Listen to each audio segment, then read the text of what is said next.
High, আমি জয়শ্রী। আজকে সকালে 6:30টায় উঠেছি কারণ আমরা নৈহাটি বড় মায়ের কাছে পুজো দিতে যাব। এরপর রেডি হয়ে স্টেশনে চলে এসেছি। এর আগেও একবার গেছি আমার বন্ধুদের সাথে, আর এখন যাচ্ছি আমার মা বাবাদের সাথে। আবদার করেছিলাম মায়ের কাছে, তো মা সেটা পূরণ করেছে। তো তার জন্য আবার একবার গিয়ে পুজো দেওয়াটা উচিত। এরপর 1 কাপ চা খেয়ে চলে গেলাম আমরা চুঁচুড়া স্টেশনে।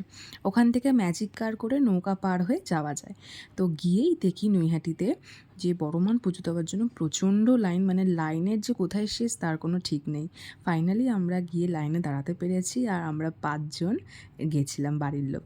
প্রায় 2 ঘন্টা দাঁড়ানোর পর ফাইনালি বড়মান মন্দিরে ঢুকতে পারছি। আগে তো এই ব্যারিকেড করাটা ছিল না, ওই সামনে দিয়ে এন্ট্রিটা ছিল একেবারে বড়মান মন্দিরে ঢোকার। এখন নতুন করেছে এটা। আর মায়ের মুখটা দেখার পরই যেন সব দুঃখ কষ্ট চলে যায়, সব চিন্তা চলে যায়।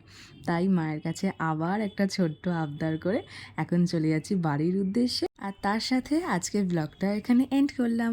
বাই।